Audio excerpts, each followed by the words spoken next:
بہرحال پھر وہ چیز ویسے کی ویسے ملی.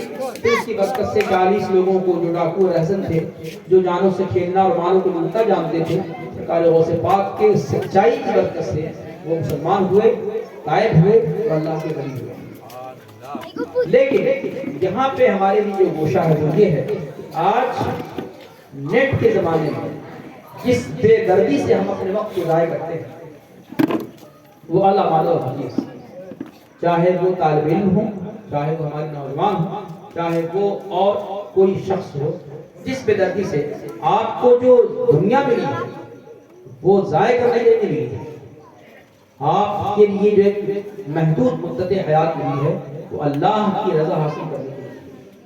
آپ کا ایک ایک لمحہ قیمتی ہے اور ایک ایک لمحے کے بارے میں ہم سب کو جواب دیتے ہیں. آج جو بے حیائی اور فحاشی کا سیلاب جو ٹوٹ پڑا ہے آبادیوں کے اندر, ان کے لیے درس عبرت یہ ہے کہ ہمارے بزرگوں نے, خاص طور سے غوث پاک نے, اپنی زندگی کا ہر لمحہ اللہ کی رضا کے لیے اور اس کے دین کے علم کو حاصل کرنے کے لیے صرف کیا. آپ نے بڑی مشقت سے علم حاصل کیا, حتیٰ کہ آپ نے ایسا مجاہدہ فرمایا کہ جس برج میں, برج سمجھتے ہیں نا, یہاں بھی آپ نے دیکھا ہوگا, شیر شاہ کے روضے میں جا کے دیکھا ہوگا کہ سیڑھی چڑھ کر کے کنکرے ہوتے. اب تو بند کر دیا راستہ یہاں پہ حکومت نے, لیکن ہم لوگ جب چھوٹے تھے تو اس وقت کھلا رہتا تھا. اوپر جاتے تھے تو جو برجی بنی رہتی ہے وہاں پہ بیٹھنے کی صورت ہوتی ہے.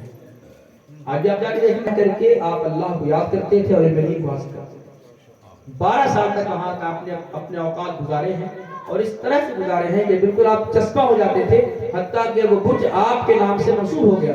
اس کو برج عجمی کہا جاتا ہے کیونکہ آپ عراق عجم کے رہنے والے ہیں. جیسے ترکی کے 2 حصے ہیں, ایک حصہ ایشیا افریقہ سے تعلق رکھتا ہے اور ایک حصہ جو ہے وہ یورپ سے تعلق رکھتا ہے اور ایک دریا اس کو بیچ میں الگ کرتا ہے. ویسے عراق کے 2 حصے تھے, ایک عراق کا تعلق عرب سے تھا اور ایک عراق کا تعلق عجم سے تھا. تو آپ عراق عجم سے متعلق تھے, آپ کا جو تعلق تھا, آپ کا جو مقام تھا عراق عجم میں تھا. تو وہ برج آپ کے نام سے ایسا منسوب ہوا کہ آپ نے 12 سال تک ایسی وہاں پہ عبادت کی اور ایسا علم حاصل کیا ہے کہ آپ کے نام سے وہ برج عجمی منسوب ہو گیا. اور اس کے بعد جب آپ فارغ ہو کر نکلے ہیں تو آپ نے یہ نہیں کہ صرف آپ نے خانقاہ آباد کی, بلکہ سب سے پہلے درسگاہ آباد کی. اور آج الحمدللہ وہ مدرسہ قادریہ آج بھی یوں کا تو چلتا ہے جیسا کہ سرکار غوث پاک کے زمانے میں چلا کرتا تھا. اور یہ وہی مدرسہ ہے جہاں پہ آج آپ کی خوابگاہ ہے اور آپ کا آستانہ موجود ہے. تو یہ آپ کے شیخ, جو آپ کے خسر بھی تھے اور آپ کے شیخ بھی تھے, شیخ طریقت بھی تھے, حضرت شیخ معروف کرخی کا وہ ادارہ تھا جس میں آپ نے خود درس حاصل کیا. پھر بعد میں آپ نے وہاں پہ درس دیا, جس کی وجہ سے وہ مدرسہ قادریہ کے نام سے مشہور ہو گیا. تو کہنے کا مقصد یہ ہے کہ ہمارے بزرگوں نے اللہ کو یاد کر کے, اس کے علم کو, اس کے دین کے علم کو حاصل کر کے اور دنیا میں جو جائز اور مفید علم ہے اس کو حاصل کر کے قوم کی خدمت کی ہے. تو میرے عزیز بچوں اور ساتھیوں, آپ کو بھی آپ کا جو وقت ہے, خاص طور سے جو نوجوان طبقہ ہے, وہ بڑا قیمتی ہے. آپ صرف امت مسلمہ کا مستقبل نہیں ہے بلکہ ہمارے وطن عزیز کا مستقبل ہے. آپ کو ہر میدان میں آگے بڑھنا ہے, آپ کو ملت کی قیادت کرنی ہے, آپ کو امت کی قیادت کرنی ہے, آپ کو ملک کی باغ ڈور سنبھالنی ہے, چاہے وہ جس ناز پہ ہو, چاہے آپ ایڈمنسٹریشن میں آئیں, کالج میں آئیں, یونیورسٹیز میں آئیں, چاہے وہ آپ بزنس میں آئیں, سیاست میں آئیں, جس میدان میں بھی آئیں, لیکن آپ قوم کا مستقبل ہیں. اور جو آج عمر دراز ہو چکے ہیں وہ رخصت ہو جائیں گے جب تک آپ وہاں سنبھالیں گے. تو آپ اس کی تیاری کرنے کی ضرورت ہے, اور تیاری کرنے کا واحد ذریعہ یہ ہے کہ آپ اپنے اوقات کو تقسیم کر دیں.